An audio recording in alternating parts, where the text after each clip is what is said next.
अस्सलाम वालेकुम। मेरा नाम है अबरार चौहान।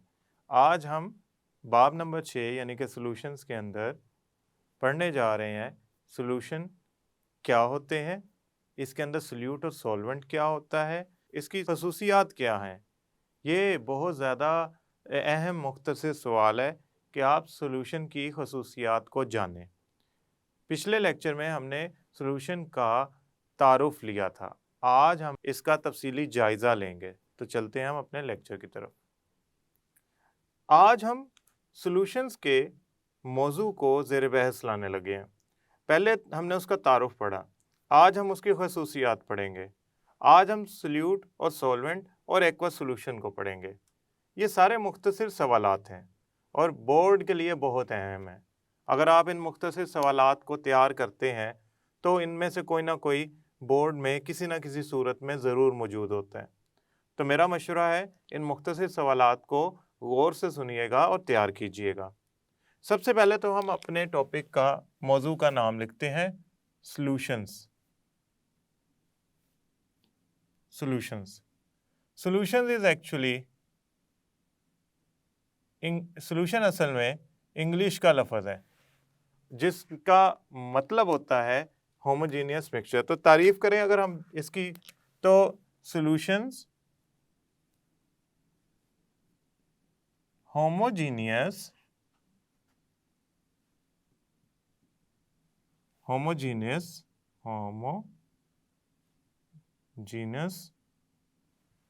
मिक्सचर को कहते हैं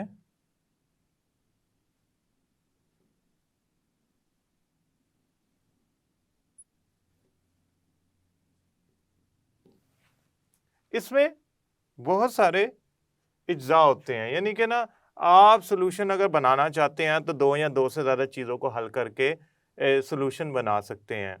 मिसाल के तौर पे अगर मैं पानी में नमक डाल लूँ या एक से ज़्यादा मुख्तलिफ किस्म के नमकियात डाल लूँ, आयनिक कंपाउंड डाल लूँ, तो उससे भी सॉल्यूशन ही बनेगा।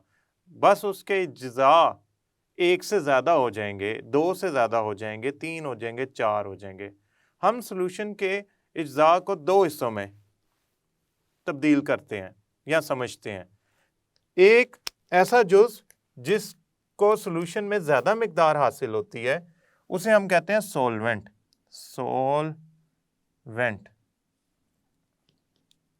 सॉल्वेंट जैसा कि मैं आपको पहले भी बता चुका हूं, ये सॉल्यूशन में ज़्यादा मिकदार में पाए जाने वाला जुज़ है। दो चीज़ें हल की जो ज़्यादा मिकदार में है वो कहलाएगा सॉल्वेंट। में ज़्यादा मिकदार में पाया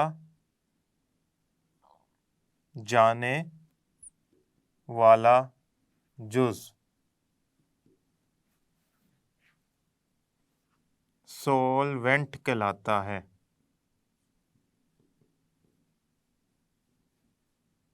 अच्छा, जैसे मैं मिसाल देता हूं,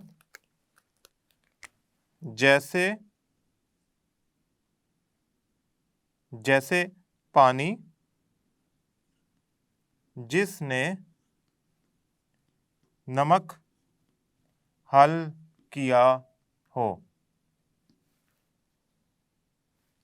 इसमें जो पानी है, पानी वो असल में कहलाता है सॉल्वेंट। पानी असल में कहलाता है सॉल्वेंट। अच्छा, दूसरा कौन सा जुज़्व है? दूसरा जुज़्व है हमारे पास सोल्यूट। सोल्यूट या सोल्यूट इंग्लिश में आप लिखें या उर्दू में लिखें, ऐसा जुज़्व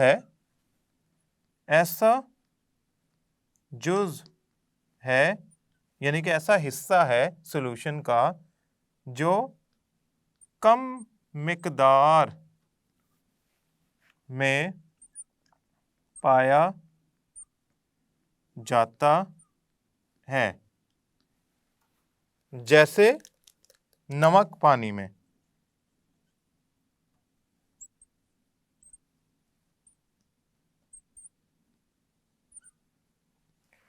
अब आप कहेंगे कि अगर हमने एक से ज़्यादा चीज़ें पानी में हल्की हों, नमक भी हल्की हो, चीनी भी हल्की हो पानी के अंदर, तो अब सोल्यूट कौन सा है, सॉल्वेंट कौन सा है? जब एक से ज़्यादा चीज़ें हल्की हों तो यकीनन कुछ चीज़ें कम मिकदार में हल की गई होंगी और कुछ चीज़ें ज़्यादा मिकदार में हल की गई होंगी। जो चीज़ ज़्यादा मिकदार में होगी, जैसे पानी है, वो सॉल्वेंट ही कहलाएगा, और जो चीज़ें कम मिकदार में हल की गई होंगी, चाहे वो नमक हो, चीनी हो, नींबू का जूस हो, वो सारे की सारी सॉल्वेंट सोल्यूट कहलाएंगी। तो सोल्यूट कम मिकदार में हल की गई चीज़ें होती हैं और सॉल्वेंट जो होता है वो ज़्यादा मिकदार में हल की गई जुज़ होता है जो सोल्यूशन बनाता है, हिस्सा होता है सोल्यूशन का। मसलन अगर समुंदर के पानी की बात की जाए, जैसा कि हमने पिछले लेक्चर में बात की थी कि समुंदर का जो पानी होता है वो ज़्यादा मिकदार में होता है, उसमें नमकियात कम मिकदार में होती हैं। अब एक सवाल यहाँ पे पैदा होता है कि सोल्यूशन की खसूसियात क्या होती हैं? खसूसियात,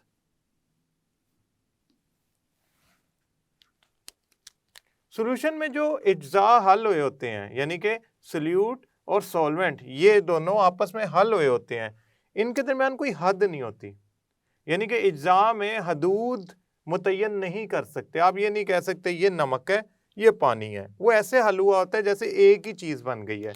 तो पहली खसूसियात, इज्जा में हदूद का तयन नहीं हो सकता।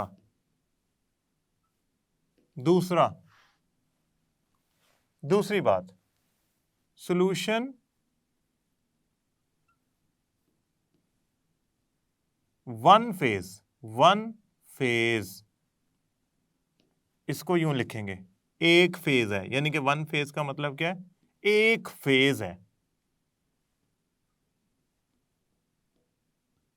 अब एक फेज का मतलब क्या है? अगर सॉल्यूशन की मैं बात कर रहा हूं तो या वो मुकम्मल तौर पे माया की हालत में होगा, या वो मुकम्मल तौर पे ठोस की हालत में होगा, या वो मुकम्मल तौर पे गैस की हालत में होगा।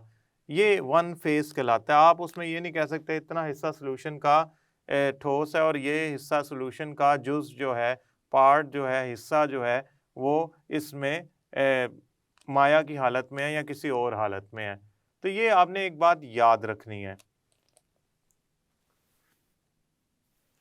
सॉल्यूशन में जो इज्जा होते हैं, इज्जाए तरकीबी होते हैं, वो यकसा हल हुए होते हैं, यकसा हल हुए होते हैं। तीसरा, इनमें इज्जा, सॉल्यूशन में जो चीज़ें हल की गई हैं, जो जुज़ हल किए गए हैं हमारे पास, वो सॉल्यूशन में अपनी खसूसियात को जाहिर करते हैं।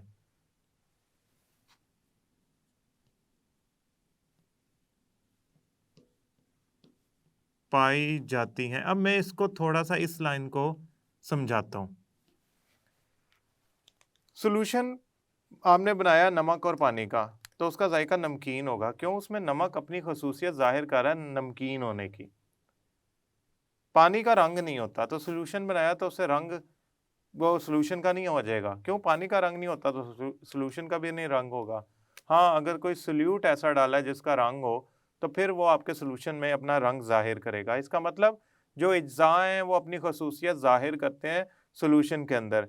ऐसा हो नहीं सकता कि सॉल्यूशन से पहले नमक नमकीन था और सॉल्यूशन बनने के बाद वो मीठा हो गया। तो ये जो जुज़्व होते हैं ये अपनी खसूसियात का इजहार करते हैं। सॉल्यूशन की कंपोजिशन, इज्जा तरकीबी या कंपोजिशन,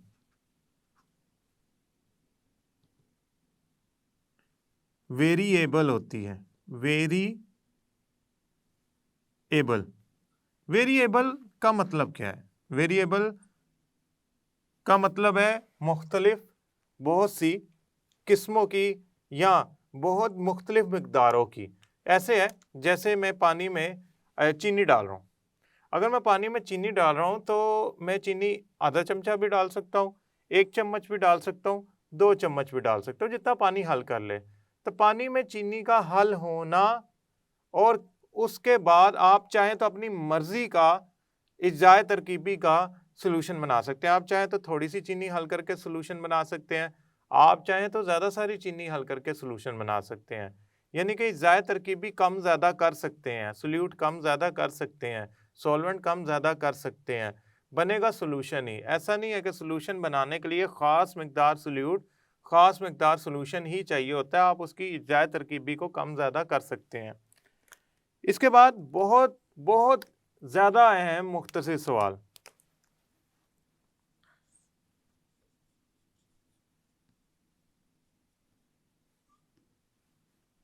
हम खालिस माया यानी कि प्योर लिक्विड और माया सॉल्यूशन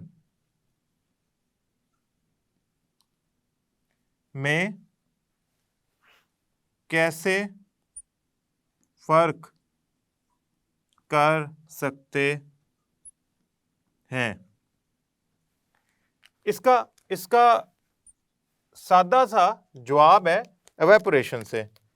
जवाब में मैं सिर्फ लफ्ज़ लिख रहा हूँ, फिर मैं इसको समझाता हूँ आपको। एवेपोरेशन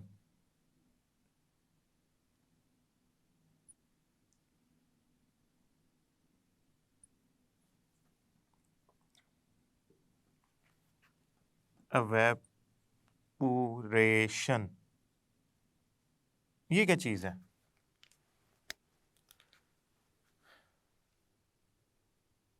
अच्छा, ये क्या चीज़ है? देखें, मेरी आपने बात गौर से समझनी है। पानी का एक गिलास है, मुझे नहीं पता वो खालिस पानी है या उसमें नमक हल हुआ है। आप मेरे पास आते हैं, कहते हैं सर ये पानी प्योर है, खालिस है, या इस पानी में कोई चीज़ नमक हल किया गया है। अब यकीनन हम साइंस के लिहाज से उसे देखेंगे, गैस तो नहीं करेंगे कि इसमें क्या है। तो आपने क्या करना है, उस पानी के गिलास को किसी बर्तन में डालना है और गर्म करना है। अगर सारा का सारा पानी माया से गैस में तब्दील हो जाए, यानी कि उसकी वेपोरेशन हो जाए। वेपोरेशन क्या होता है? अगर पानी माया हालत से गैस में तब्दील हो जाए गर्म करने पे, ये वेपोरेशन कहलाता है कि किसी चीज़ को आप माया से गैस में बदल दें गर्म करने पे। वेपोरेशन तो खुद कार भी होती है, यानी कि खुद ब खुद भी पानी के कुछ मॉलिक्यूल उड़ते जाते हैं, माया से गैस में बदलते जाते हैं। खैर, अगर पानी माया से गैस में तब्दील हो जाए तो हम कहेंगे कि उसकी एवेपोरेशन हो गई है। अब अगर एवेपोरेशन होने के बाद कुछ बच जाए, कुछ बच जाए, तो हम कहेंगे कि वो एक सॉल्यूशन था। अगर एवेपोरेशन करने के बाद पानी उड़ गया, पीछे कुछ भी नहीं बचा बर्तन में, तो हम कहेंगे वो माया खालिस हालत में था, प्योर लिक्विड था।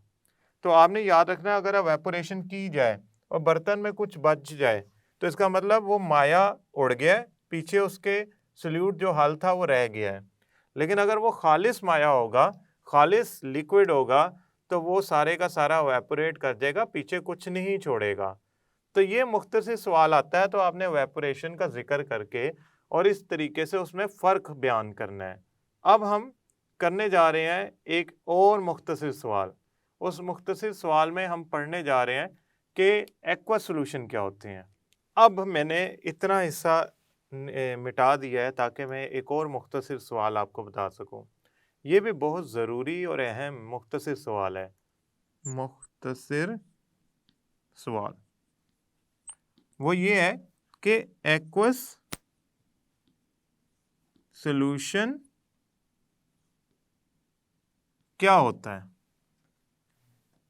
एक्वस, एक्वस असल में ना एक्वा से निकला है, इंग्लिश का वर्ड है एक्वा, ये उससे एक्वस निकला है। एक्वस का मतलब होता है पानी। तो एक्वस किस वर्ड से निकला है? एक्वा से। एक्वा का मतलब होता है पानी। तो एक्वा सॉल्यूशन एक ऐसा सॉल्यूशन होगा जिसमें आप सॉल्वेंट पानी इस्तेमाल करेंगे। तो इसका जवाब लिखते हैं सबसे पहले, एक्वस सॉल्यूशन में सॉल्वेंट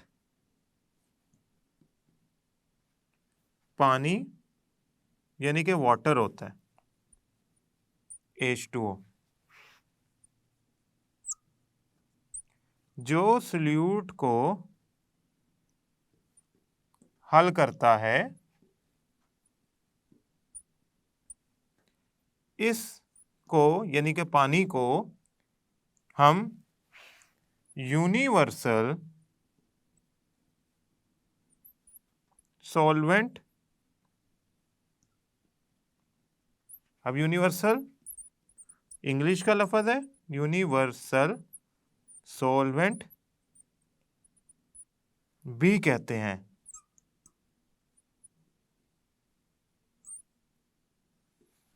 अब इसको थोड़ा सा समझाना पड़ेगा कि यूनिवर्सल सॉल्वेंट क्यों कहा जाता है। देखिए पानी जो है ना वो बहुत सारी चीज़ों को हल कर सकता है, नमकियात को, चीनी को, ग्लूकोज को।